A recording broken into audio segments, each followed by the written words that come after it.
Hi everyone, it's QuickyBaby and welcome back to World of Tanks, and today I've got a full tank review for you of the brand new BZ-58-2. This is one of two tier 9 reward tanks that will be available from this year's battle pass, and as this one costs 24 points, you're going to be able to get your hands on it immediately as soon as the collections are added in with the 1.20.1 update, allowing you to get 3 extra tokens, enabling you to get the BZ-58-2 in a single season of the battle pass. So this tank clearly has been inspired from the Polish tier 9 heavy tank, the 50TP. But unfortunately, unlike all of the other BZ tanks from tier 7 plus, this one doesn't have any rockets. So before we jump into the gameplay today, let's see how the BZ-58-2 stacks up compared to the 50TP and the WZ-114, which is a tier 9 Chinese premium heavy tank. So remember, the 114 is going to make extra credits and extra crew training, as well as bonds, while the BZ-58-2 is only going to make the extra crew training.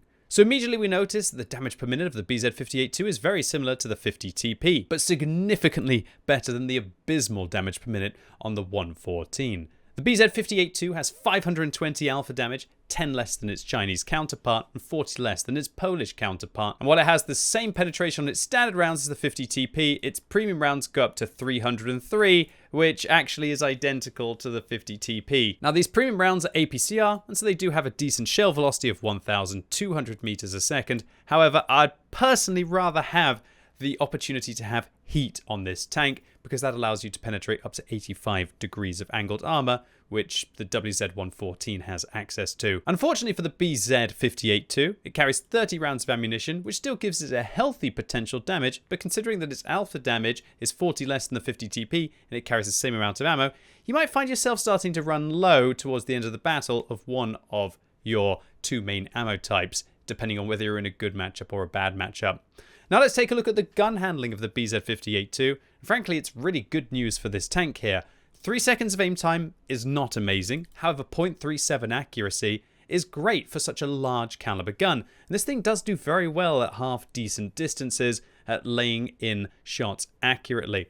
And considering that it has just a little bit better gun dispersion when it's moving, turning the tank, and when turning the turret than the 50TP for only the loss of 40 alpha damage, I really like the 130mm gun on this tank. And it absolutely trumps the 114's horrible gun handling, meaning the BZ-58-2 can pretty much get away without using vertical stabilizers unless you absolutely, utterly want to be able to snapshot as much as possible. Like the 50TP, this one has 8 degrees of gun depression, making it fairly flexible on a ridgeline, but not giving it the wonderful 10 degrees that you have on the Chinese premium tank at tier 9.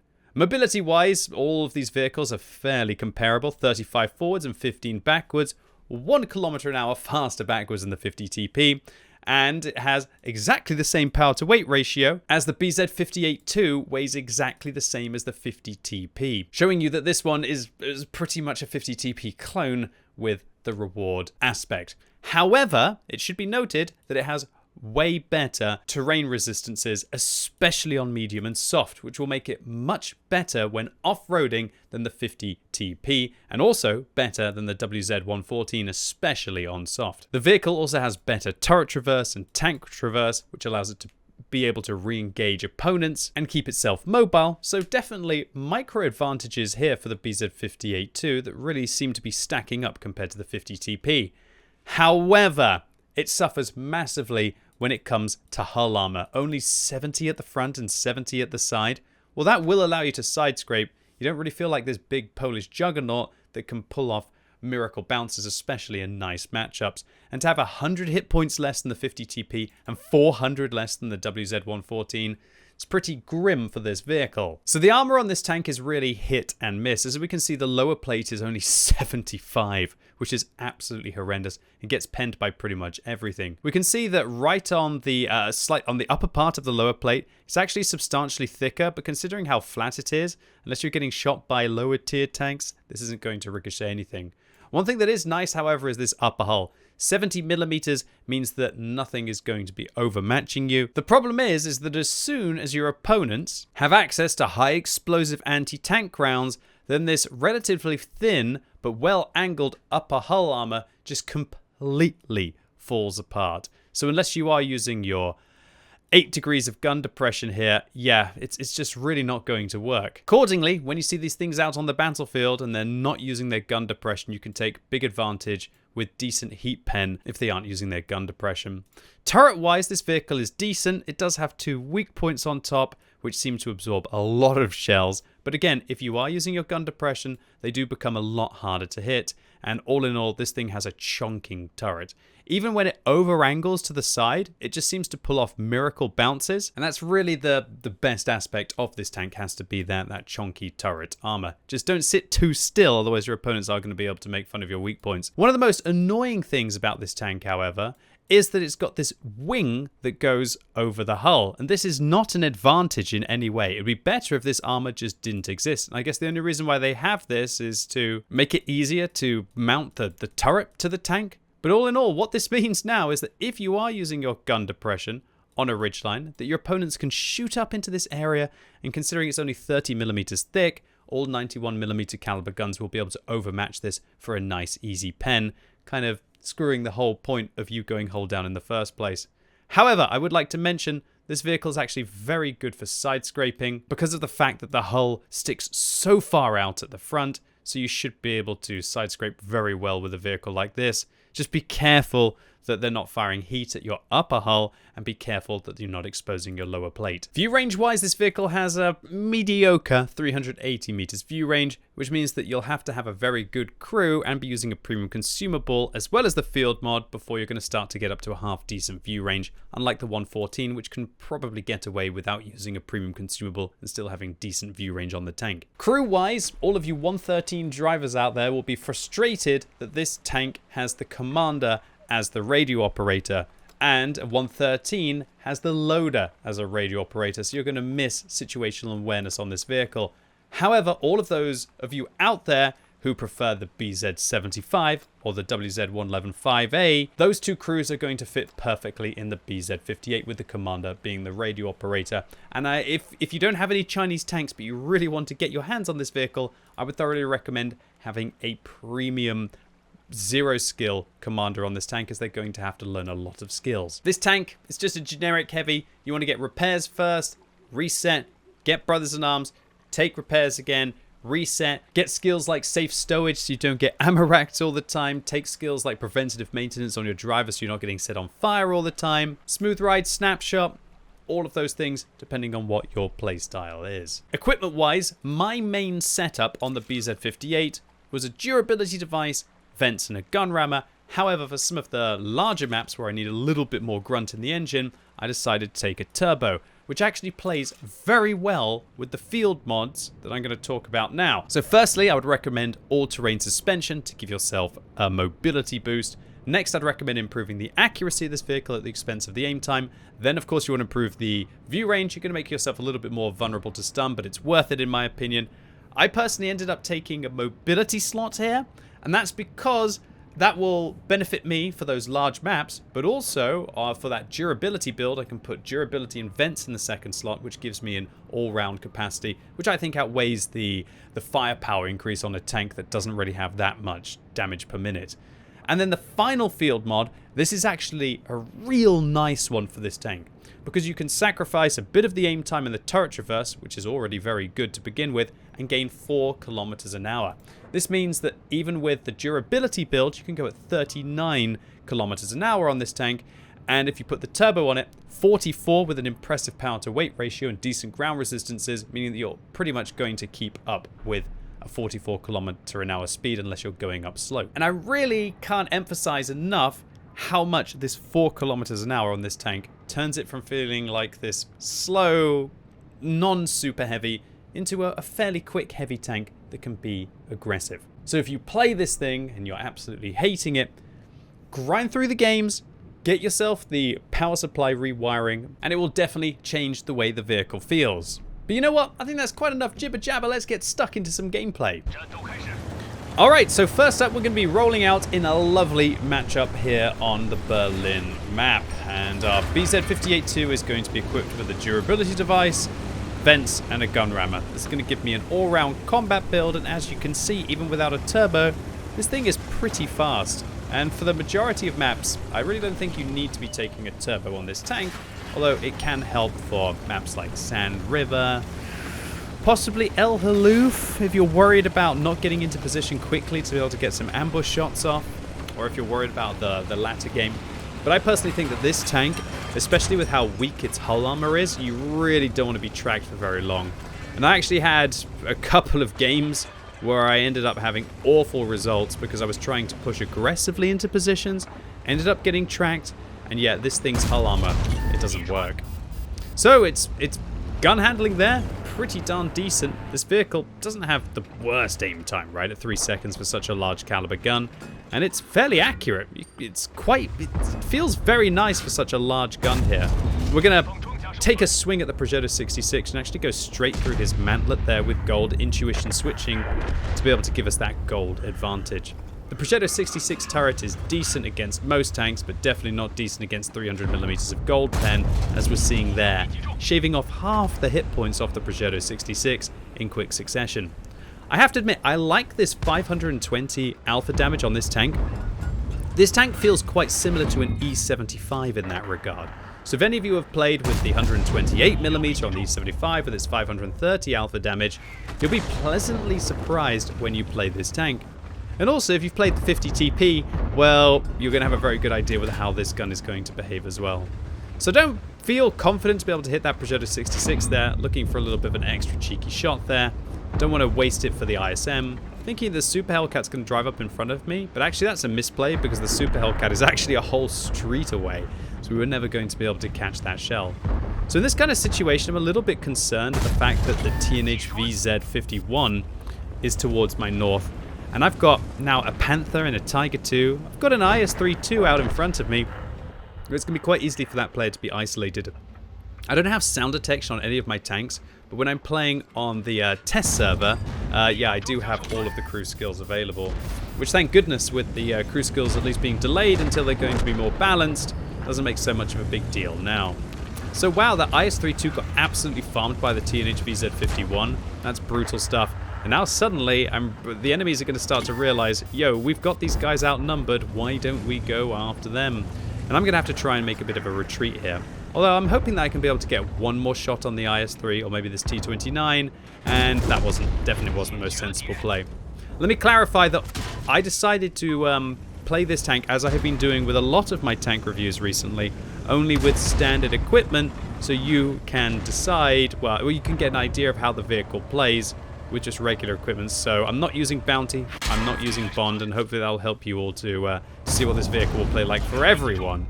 Even though it's looking like with the What Plus subscription next patch, most people will be, well, not most people, but all the paying customers are going to have Bounty as standard on vehicles like this. Alright, so that T-71 was being very cheeky, so I come around the corner and I punish them for their transgression of shooting the BZ-58-2 in the rear. But nice aggressive play by that T-71. I think against the majority of players it might have worked out, but I was just too aware of it. I'm really happy with the way that I've played this battle so far. I'm up to 4,400 damage, I've kept most of my hit points, and I just think that fallback play, not panicking about the the T-71 was just great. But unfortunately here you're going to see maybe a little bit of a misplay. I think I should have reversed here. I'm trying to protect my lower plate, and in retrospect I do the thing that I should have done late. Another thing that I didn't do there is I should have repaired my fuel tanks, and the IS gets a nice fire into me, and I'm hoping that I'm going to finish him off, but oh dear, he puts the front of his tank up, which means that I don't manage to finish off the IS, and that means that with my long reload, I'm actually going to wedge the back of my tank up to try and make my lower plate better. And the IS probably doesn't realize I have such a good rate of fire on this tank. We pick up our third kill of the game, we bounce the ISM, and now we are back into the thick of things, finishing off the ISM, and just with a Progetto 66 that we're hopefully going to handle here. Luckily, our artillery has relocated towards the south, and there we go. The M4043 puts a good shot in. I press affirmative. The M4043 actually says thank you to me, and I feel like I'm the one who should be saying thank you to him. So I realize here that the IS-3 isn't going to come around the corner fully, and they're actually going to try and get a cheeky shot into me. Luckily, I react in time and go forwards to avoid what would have been an awful death in that scenario.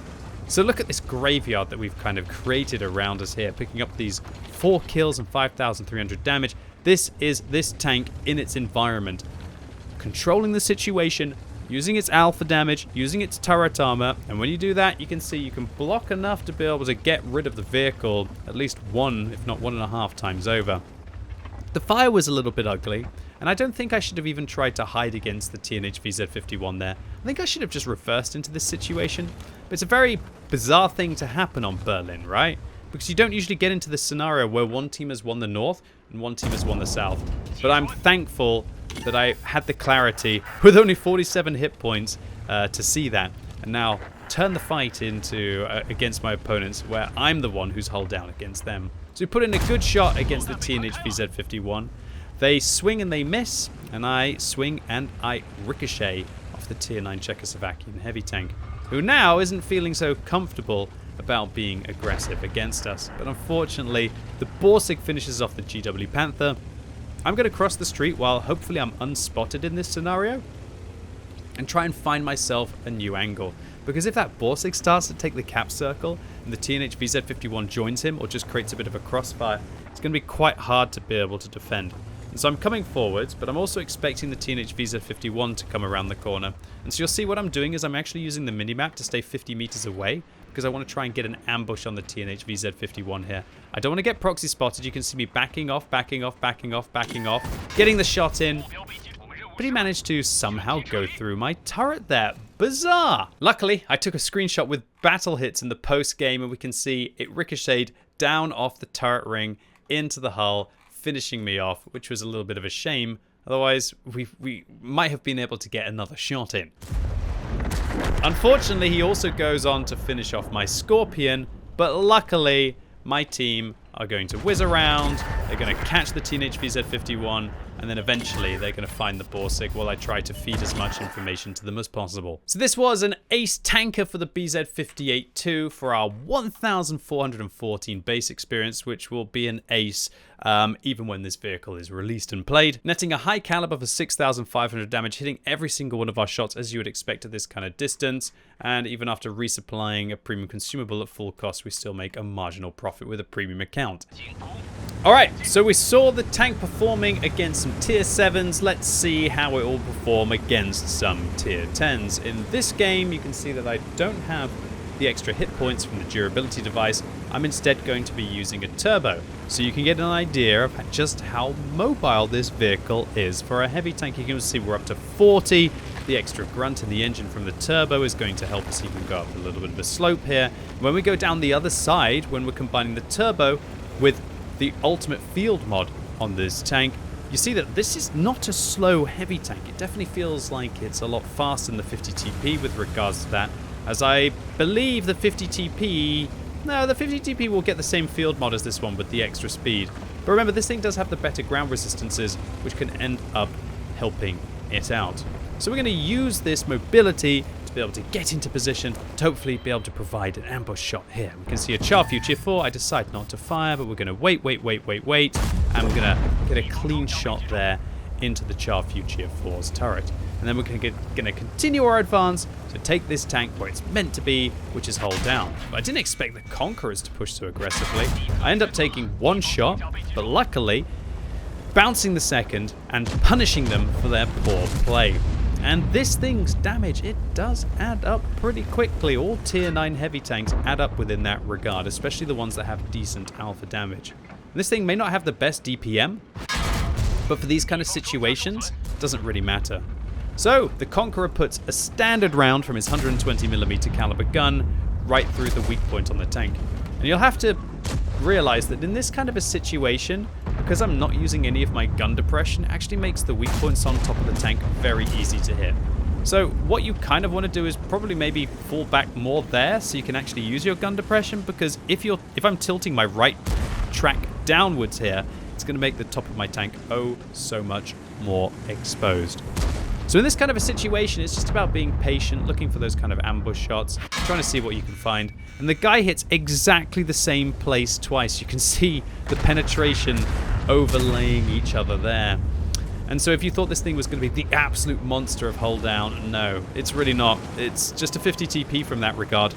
And everybody who's accurate is going to be able to reliably hit those weak points. So you definitely don't want to stop moving in those kind of scenarios. So much so that some of you will probably want to end up using vertical stabilizers on this tank.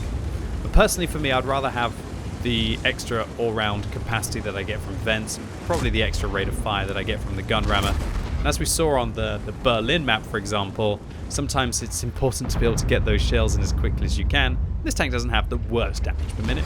And if you weren't to use a gun rammer on this thing, I just feel that you're probably better playing something like the 50 TP with the extra alpha damage, or alternatively playing something that just doesn't really focus on the rate of fire at all, like the WZ-114.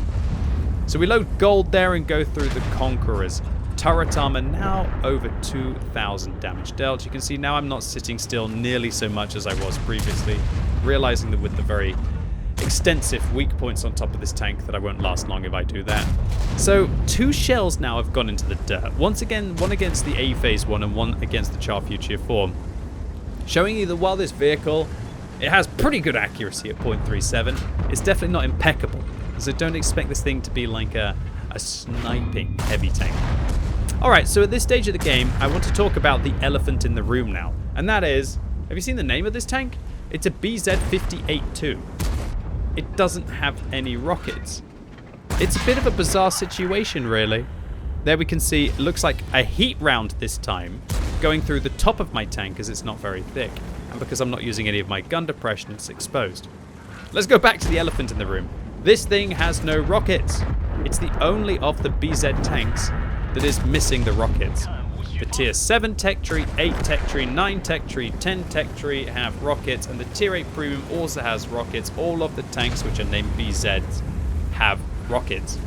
And so I have to admit, I'm a little bit disappointed with this tank.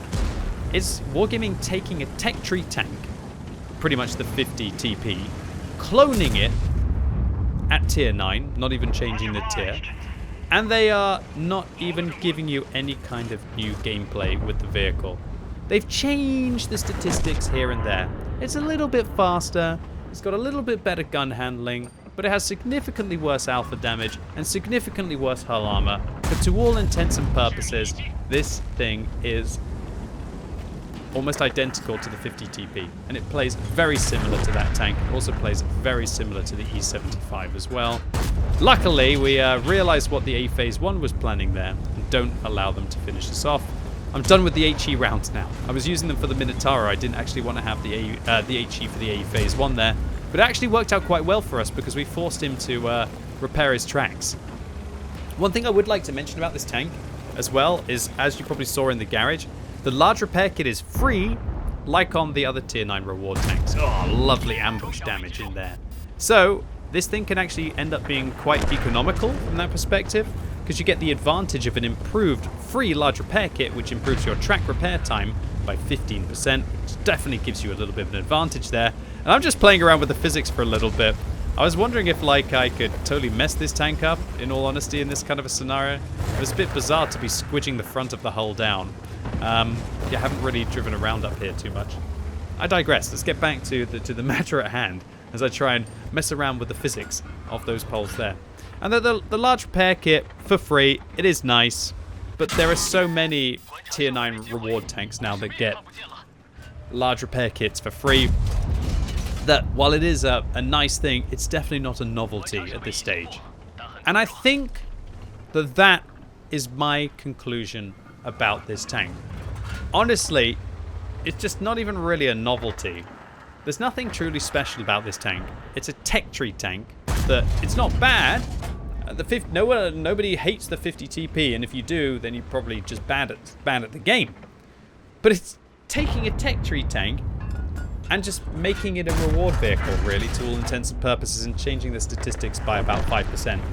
I think it's a pretty lazy tank by Wargaming. I'm really not impressed by this release. It's not exciting. I feel like it's just meat that they're throwing in to force tank collectors to have to spend their tokens to be able to keep up, so to say, with that. And if it had rockets, maybe it would have been exciting. It doesn't, and so, in my opinion, this is definitely one of the reward vehicles which I would probably recommend that you end up skipping. definitely not bad. Don't get me wrong, it's not a bad tank, but it's not an incredible tank. It's not like a WZ-140, which makes extra credits and makes bonds in addition. And I would almost go as far as to say that the 114, in a weird way, is more fun. Because at least the 114 has that kind of like juggernaut hit points and that really weird gun, which is super accurate with super nice ammunition, but just absolutely horrendous aim time and gun handling. But just drop the gun rammer and use vert stabs on that vehicle, and while it's probably still going to end up having worse gun handling than this tank, but that tank ends up with so many features, including the 10 degrees of gun depression, that just makes it a more enjoyable ride. And so for me personally, I can't really recommend that you get the BZ-58-2. Sure, if you've got nothing better to spend your battle pass points on, then I guess you're going to be picking this one up, and especially if you're a tank collector. But for everyone else, I'd recommend you skip this one. And another reason why I would suggest that you maybe don't end up getting this vehicle is that there seems to be a very exciting tank that costs 27 points that you will be able to get in June if you don't spend any of your tokens in the first chapter of this year's Battle Pass. So remember, your tokens will continue until the end of 2023 for the 3 different seasons. So you can get 24 tokens in the first season, 24 tokens in the second and the third. So if you want to save those 24 tokens, wait for the start of the second season, which will be in June. Get yourself 3 tokens there, and then maybe you can get yourself a more interesting tank in the form of the Kampfpanzer Project 07, which kind of looks like a German UDES in that regard. I won't have a full tank review of this vehicle until June, unfortunately, as I believe that's when Wargaming are wanting this tank to be the star. So my final word is don't get baited just because the BZ-58-2 is available now. Maybe save your tokens for what will be the real Battle Pass highlight, which is going to be the Tier 9 German reward tank destroyer. Anyway, ladies and gents, boys and girls, that was it for today. This was my full tank review on the BZ-58-2. Really hope you enjoyed it and it was useful, allowed you to make better decisions with the tank. If it was, give the video a thumbs up. If you hated it, give it a thumbs down. And let me know what you think about the BZ-58-2 in the comments down below. Do you think it looks like a really lazy effort by Wargaming? Are you surprised that the vehicle doesn't have any rockets to give it that BZ gameplay? Or do you think it looks amazing and you can't wait to pick it up with this year's Battle Pass? And as always, thank you so much for watching. You've been epic and hopefully I'll see you soon.